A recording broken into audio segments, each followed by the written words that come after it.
depends on what they draw initially. Obviously, the biggest thing about Kenshin is they need to be very aggressive early on because sometimes Eva can take a second to set up their board, but you can't throw Eva out immediately because most Eva decks are built in such a way that they can get to their 6 or 7 energy by turn 3, their first full AP turn, right? So the key pieces here will be to see if the red Kenshin can really pick out that Karu as we get into the game right now. Best of 3 to crown the North American champions for the first time ever, and a huge early start. 2-0 cost Kenshins on the field for Seth, ready to be aggressive. We do see Edward starting it off with a 0 cost Karu that basically you can rest to gain an extra energy, which is a really cool touch that I noticed in Edward's deck, right? Most people run the Mari with the 2K Mari, kind of be more aggressive, but I think Edward has chosen to be more energy efficient in this choice. But as we move on to the next turn, Edward is thinking on what to play. He does play out the Misato, 0 cost, and the Shinji double energy. We look, as I said, right, turn 2 already at 4 energy, turn 3 will be at 6, so already to a great start.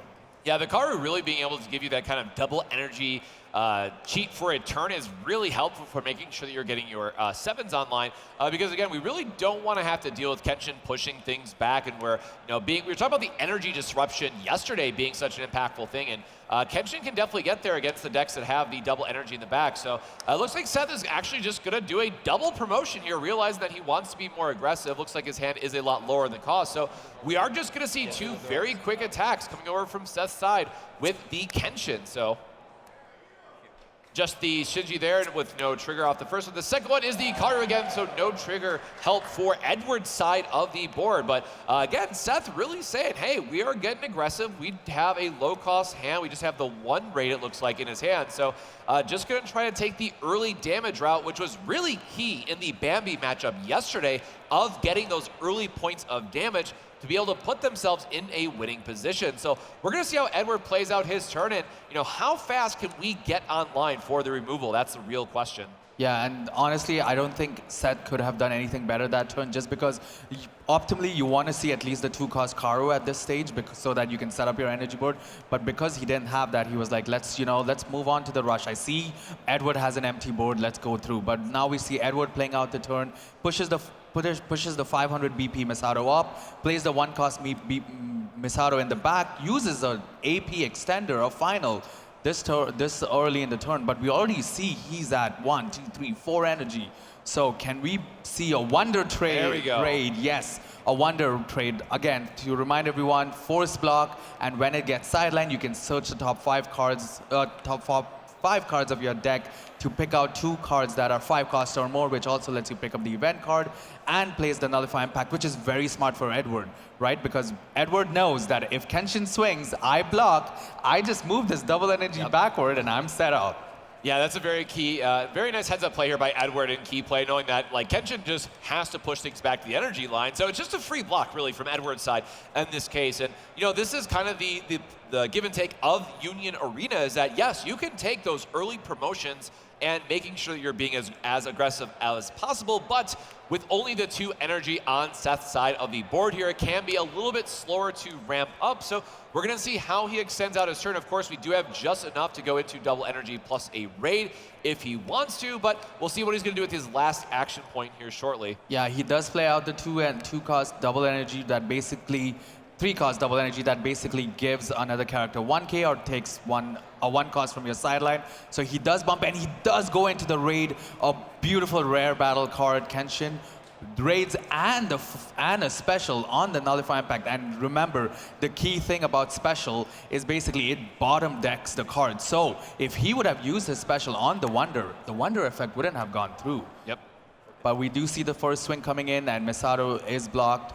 The second swing coming in, Edward thinking whether I should take or whether I should block, because again, Wonder doesn't die if he does block. So this would be a very key thing, but Edward does go ahead and take my life. We do see an active trigger, so the next attack is blocked as we move on towards Edward's turn.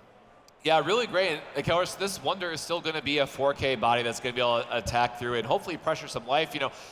Edward already down to 4 life, but as we've seen yesterday, right, the purple Ava deck does take a little bit longer to get stabilized, get on board. But once you get up to those 5K bodies, can be really stonewalling your opponent out. It can be very difficult to get those last 2 or 3 lives from your opponent that you need. So really what we're going to hopefully see from Edward's side is more double energies just to make sure that we can curve out our turn. We do have a Shinji's there in the energy line to make sure that we have our raid fodder that we need to go into type 01. You know, Shinji get the robot. That's what we definitely want to see from Edward's side, but having a hard time. We don't always have perfect caster vision from our side, but it looks like he just have 4 cards in hand. We'll have to see. I don't think he has the raid just yet, but with purple Evangelion, there's a ton of draw filters. You know, there's a Masato that can help draw. The special can help draw. Obviously, once the type 1 is on field, that can help draw and cycle as well. So looks like we are just going to see another promote in, maybe an AP, not an AP draw, but just the Mari going here to the back line, helping us get that double energy that we were just talking about of needing to go a little bit taller.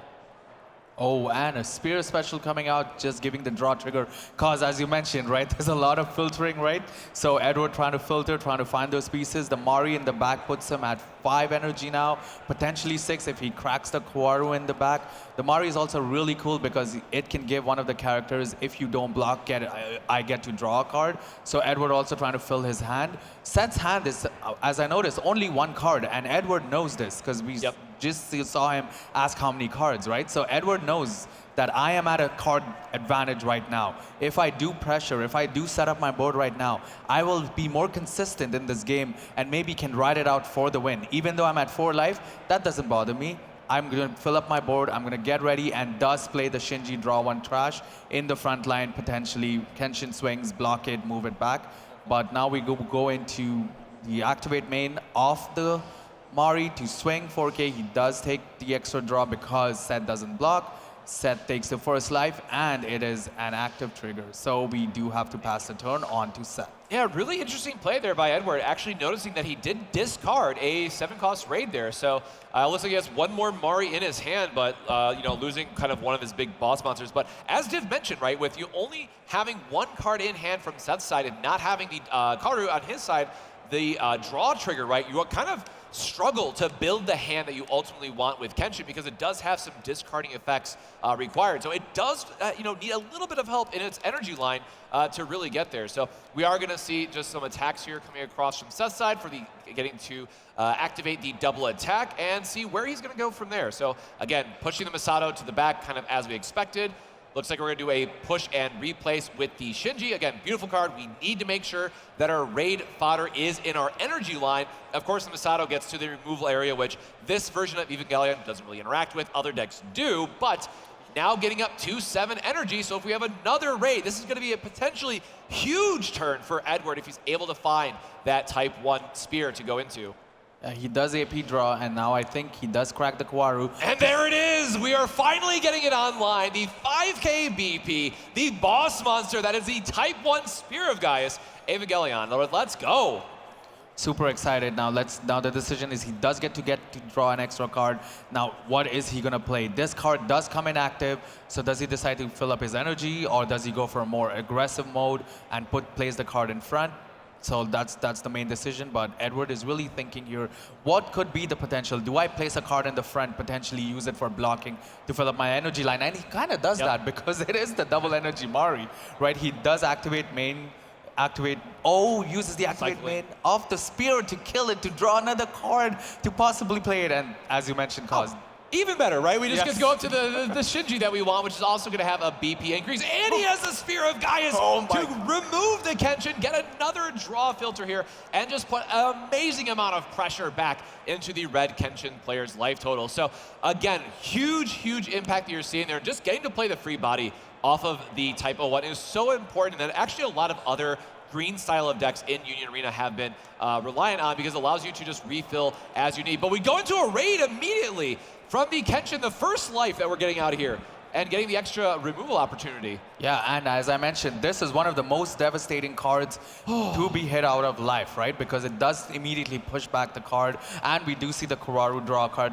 Unfortunately, it's not an add to hand, so it does go into the sideline, but again, Yuji back in wave 1, and now this Kenshin, really devastating cards when they come out of life and you can have the energy required for it to raid, but now we see Seth coming back and seeing what he can. We do see a special in his hand. Will he use it on the Wonder? Because again, Wonder doesn't get sideline, gets bottom deck, so Edward will not be able to activate the Vent Search ability, right? So it's a really tough matchup.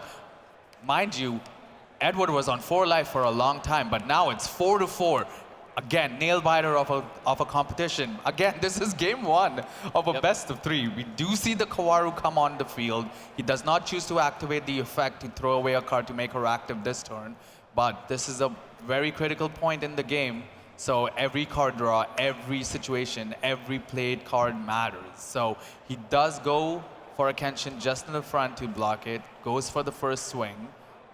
Yeah, and really important here, this is now the point where the red Kenshin player is able to say, like, okay, well, I can now match kind of your extra draw that you're getting to do. So looks like we are just going to go and probably preserve our life total here, seeing what we want to give up. So he's going to give up the Mari to push the Shinji back. Just being very careful with his life total. Now, again, we do have that 5K in the back, so that's going to free up a spot for us because that is just a free promotion, right? We definitely want to push that back to the front line, give us the 5K BP up front. It has impact, so it's guaranteed for a damage, at that point. But we also do still have that Wunder in the back as well, meaning we really only have the 3 AP here to work with, 3 energy from Edward's side if he promotes everything that he really wants to here. So we'll have to see how he wants to navigate this turn, what's left in his hand, because it can be a very expensive, turn to try to bring the purple Evangelion back online once you do all these promotions. Yeah, and we do see Edward doing another AP draw this turn, right? And obviously, as Kaz mentioned, they are going to push those 2 key player pieces up to, or wait, with a little bit of attention. Oh, he chooses to move the Nullify Impact up, which is smart because he might not have a way to remove the Impact Kenshin on Seth's place, right? So he could possibly use it. Oh. Yeah, very interesting. And I'm sorry, the 2 Shinjis are very similar. It's a double energy Shinji. Yes, for the other one that he has, it's the 2 energy variation. So 4 energy in the back line, it's a very interesting spot. Do I have, what I'm walking through as my play thought is do I have another double energy that I can afford to promote these Shinji so that I can rebuild my energy line from there, right? Going from 3 up to 5, and then hopefully on the next turn line into a big 7 raid turn. But without having a full look at his hand, it's a little bit difficult to know what we really want to string through for our plays. But of course, we do have the Type 01 that's going to be able to cycle and filter a bunch of stuff while also getting Wunder's when sideline effect. So we're going to get a little bit of tutoring, we're going to get a little bit of drawing, or should I say a little searching. A lot of options for us, getting double 5-stars. So a Spear of Gaia is into it looks like another raid tucked away. So Spear of Gaia is absolutely huge pickup, giving us extra removal, extra draw filtering, and if he can find a final, this is going to be a big turn potentially for Edward to swing through and kind of reestablish his energy line because, again, we are staring down, all things considered, a very scary board from Seth's side. So we're going to have to see what he wants to replay off the effect. So we see another one of those double energy Shinjis that go up to 4K. We have another Masato going to the back line, getting our extra draw, and then probably just a Spear. Oh no, another Wunder going to the front, which is going to be a forced removal. Hey, that's as good as a card play here, right? Yes. As well as giving us a very nice when sideline target for the next turn, showing that, hey, we got double removal now lined up from Edward's side. Yep. Also, you're not going to kill my Wonder, I'm going to kill it myself and take advantage of it myself, right? But here we do see Edward swinging in with the Wonder, and we saw Seth block it off because it was a first block. Edward swings with the 4K Nullify Impact Shinji to see another Kenshin double attacker raid. Seth chooses to add it to his hand because to do a more explosive play for sure next turn, and we do see the Impact swinging in. And we do see another Kenshin raid from life. Wow, there were 3 Kenshin raids in his life, 2 of the double attackers and 1 of the impactors. He does choose to raid this one, draws into another Karu. So Seth looking really strong with his hand right now. Now we gotta witness it. Does he have what it takes to actually execute this and take the game away? Yeah, and really interesting that he does have the special at hand, so we know that he can answer what's on Edward's board. And man, just seeing that double attacker when we only have the 4 life left, it's a very scary spot to be in. I mean, Seth's board is going to, if he can draw, I feel like I said this for both players, but if they draw a final, you're going to see an insane turn from both sides of it. But as we mentioned, the Kawaru on the Seth side is being kind of a key energy pickup place for him. He's now drawn 2 of them, but 1 is already on board, and that's exactly where you want to be. So Seth having a number of raid options to consider. I can't really make out the rest of it, but it might just be like a double raid special turn, perhaps? What do you think? What do you think, Div, for Seth's side? Yeah, I think he does have the raid and a special 2 raids, so potentially he could swing 1, 2, 3, 4, 6 times this turn, right? And he does push the 0 cost up, right? So we got to see. I don't think he has a Kenshin base to raid on, though. Oh, you're right. It might just be all raid fodder, which, hey, in that case, you can sometimes just play them as is, right? Yes. Their 4K attackers can still be good if you know they can close out the game on the following turn. We do see the special coming out on the big Eva. Yep. Spears just setting it out, bottom decking it again, that doesn't sideline. And what is Seth going to do for his last turn? Just set up his board to do a draw 1 trash. He does see the base Kenshin, so he does take out the Kawaru because, I don't need one. Is that a double raid in his hand? Oh, now he does have the double raid in hand. Yeah, this is a very scary turn for sure. So again, we're going to be having the push effect that's going to be playing a role here, but we still have a very scary board that we are going to be going through our life, and hopefully there's color triggers, there's active triggers. If we're able to keep something on the front line, there's special triggers. So we'll have to see what kind of help Edward is going to get here from his life, but we are just going to take the double blocks early and then probably just hope for a special or something coming out of the life. That's the draw card. Trigger. Next life is... the wrong spot for that final. We're going to go down to our second life. Karu is not going to have a trigger. So just down to 1 life from Edward's side, and a very impressive board from Seth's end. And again, important to note here is that we do know that he does have the raid support. So even if Edward is able to find a window where he's able to get the extra removal and kind of disrupt what the Kenshin side is looking like, if he can find a fodder or just line up the right sequencing, Seth has a very explosive turn when Edward is only have one single life left. But again, losing our impact there, absolutely huge. But again, a very close game, back and forth of anyone's game still of how this might go. And, really want to give a shout here again to Kenshin Special, which is very rare to tuck a card instead of removing it to kind of shut off Wunder's when sidelined ability and getting rid of a lot of the value that Purple Evangelion really wants to climb in with. So very interesting. I mean, we are looking at the last 2 turns of the game no matter what here. So we'll have to give a moment. And then, of course, hey, there are still 2 more games, right? We are playing a best of 3, so I should say potentially 2 more games. But right now, Seth is commanding a very, very scary board position from Edward's side. Again, knowing that our top end is very expensive. So once again, as we talked about earlier, seeing that backline disruption definitely played a key role in this matchup, giving Seth a little bit of the edge. Yeah, and I also want to point out that Seth hasn't seen his color trigger Kenshin, because the color trigger Kenshin does have nullify impact, right? So there isn't a nullify impact on Seth's side. In Edward's hand, we do see he does have a final in hand. Can he possibly do a double spear raid this turn and fill up his board? He did discard 1 spear very early on, and that could have been the choice that could have mattered this game. But honestly, at that point, it would have been hard to discard the other pieces because he was trying to set up his energy, right? But really critical to see. We have seen players come back from the depths to clinch it all. We saw the Bambi player last time. No one thought he could do it. He did come back from that disadvantaged slope and rise to the top. Can Edward do the same thing? Can Edward really fill up 2/7 energy, perform a possible double raid, possibly find another spear, because I don't think he has one in his hand at this stage.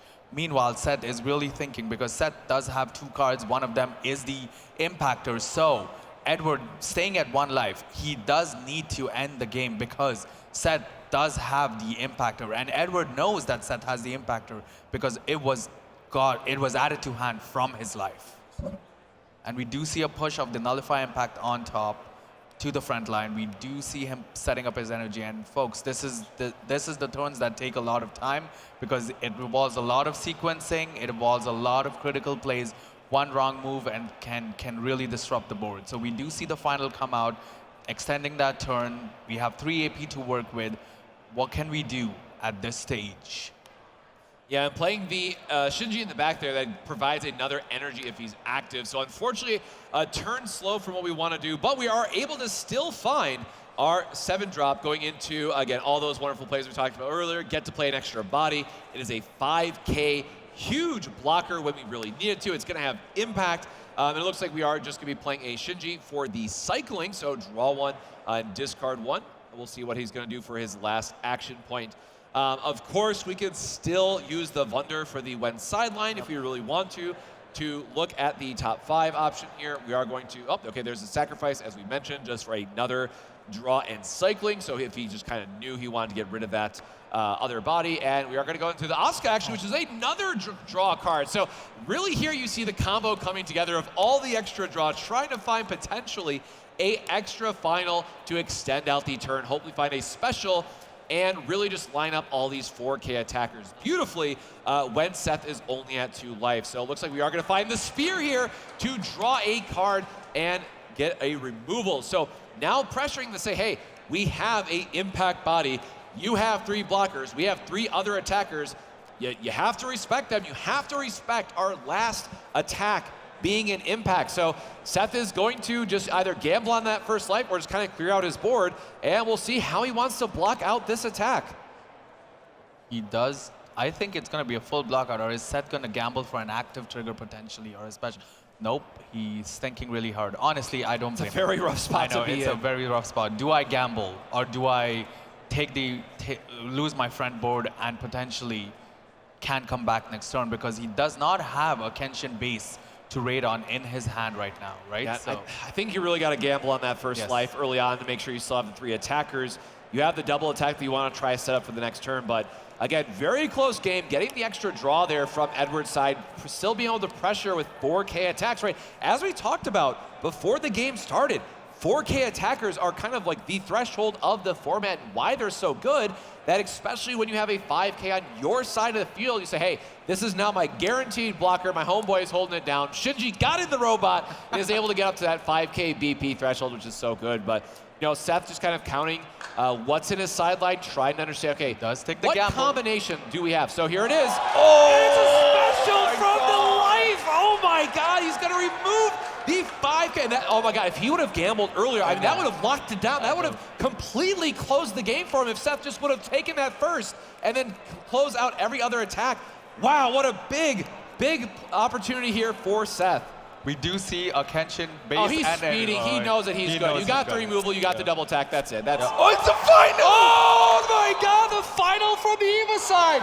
Okay, that would have been crazy. We already seen 2 finals at that point. There was no way the 4th final was going to be the flip there. But we are going to see Seth take an extremely exciting end of game 1, going to red Kenshin with the insane life flips back to back. Wow, that was a great way to end that first match. That's why I enjoyed this game so much. A nail-biter finish till the end, taking the gamble working in your favor, swinging, seeing the final, but it did not matter because he had another impact swing. Truly phenomenal of a first game. Obviously, Edward knows that this was a well-played game. There was nothing I could do at that stage. Both players played magnificently, played very well. I don't think any of them made a mistake, played amazingly well. And now we're on to game 2 with Seth taking the 1-0 lead into game 2. Well, does Seth have it to take the North American champions? Or can Edward still be a barrier to stop him from getting to the pinnacle of the North American Union Arena Championships? It all boils down to this penultimate game of the tournament. But yes. Seth really just, doing it for the viewers at home. That's what it was. Yes. He's like, I want to create a little bit more excitement in this matchup. Let's see how this goes, see what we can really rely on. So masterful play there in terms of giving us a little bit extra action there in the end of game 1. So Div, now of course we are going to have Edward having the choice here if he wants to be on the play or the draw for this game. So what do you think here? What do you take if you have the option for play versus draw in Union Arena? So a lot of folks actually confuse that EVA is more of a ramp deck, but I don't think it's more of a ramp deck. It's more of a setup deck, and EVA players like to go first just because to get that early start, because if they see their double energies, cool, we'll set up in the back. If we don't, we push up for early aggression. So I think Seth should take that away from Edward. So Seth should go first, really set up that board, because Kenshin does have in its play the zero-cost stepper that you could play directly up into the front. And I've done that multiple times, right? Just play it up in the front, just show your opponent being like, okay, let's see what you got, right? And if you don't got anything, cool, I'll move it back to set up my energy board right after, right? So I think if Seth really wants to take it home, he should probably choose first this game, depending on the dice roll. We do see them setting up life. We do see that none of the players actually mulligan this game, right? So both players are very happy with their hand. We are diving straight into game 2 of the Union Arena North American Championship Finals. And this is it. We do see Edward going first, playing the Masato zero cost. We do see Seth draw. We do see a very strong and very healthy hand. 2 zero costs directly on board. One of them are 3K, one of them, well, actually both of them are the same cards. That's just an alt-art. Beautiful alt-arts, by the way. Gotta mention that, right? The rose petals and everything. We do see Edward draw. An AP draw. That is a rough spot to be in, potentially, depending on what the rest of his hand is looking like. So Shinji getting us another draw there. But, you know, what I was going to add, too, is, like, I really love going first for the Purple Ava deck. Just getting to play the Wunder early and get the extra removal from it can put a lot of pressure on your opponent. That can give you the extra time to find those pieces and eventually lead into your bigger raid targets. Oh, the double. Seth is coming out hot this game. This is more of what you want to see as the Red Kenshin player. Yeah, as I mentioned earlier, right? Seeing the Karus early, not just seeing one, but seeing both the Karus early, he does have a final and a special at disposal in his hand as he ruffles them super fast for me to notice, for us to notice. Another AP draw from Edward's side. That is not a good sign of what is in his hand at this point. Definitely cannot usually afford to take the double draw this early, especially when the Red Kenshin player just showed you the perfect setup from their side. And I mean, it's going to be all gas from this point. And maybe, hey, that's probably why Seth loves Red Kenshin so much, because red in Union Arena is the more aggressive color. And you're about to see how aggressive Red Kenshin can get over the next, 2 turns technically after the next one. But this is a very rough spot for Edward to be in with the double AP draw to start things. Yeah, if Seth does see a double attacker raid on his top deck draw, this could be really, really detrimental for Edward. But Edward really thinking on what to discard, because again, in Union Arena, for folks that know, the maximum hand size at the end of the turn is 8 cards. Yep, so unfortunately it looks like we are just going to see a pass from Edward's side. So unfortunately the double AP draw could not help us out, and we might be in for a blistering fast game 2 here in Union Arena, especially when you're not able to set up that energy and you're not able to progress your board. You don't have much time to set up against any red deck in particular, but Red Kenshin with those double attacks really cut down the number of turns that you're allowed to have access to. I think one of the good things is set for Edward, and it's a final as the first trigger, and a Wonder add to hand. I think as I was saying, one of the good things about for Edward is Seth hasn't seen his double attacker Kenshin raid, so Edward still kind of hanging in the balance. But we do see with that expression might not be the case. It was really nice here that we did see a Spear of Gaius drawn for a turn, which again is a really great removal card. Can help dig you into the right pieces, but unfortunately not having a way to kind of curve out here for the energy, we are going to be a little bit limited. Now, we can't push these up because, again, Kenshin is going to push them back to our energy line, so it is a bit of a free block there, but I mean, sending our Spear to the removal zone never feels great. Now, there is still a chance here where Edward could have like multiple finals in his hand, and as soon as he finds that third piece, he can combo off into a really big play and potentially come back. But, you know, removing a special at 2 raids there is definitely not a good feeling. Yep, and we do see Seth, obviously, you know, going aggressive, push all 4 of the Kenshins up, playing another Kenshin in the back, and using the special, double special on... No board left now from Edward's side. We do see the swings coming in. Masato draw trigger, a Kenshin.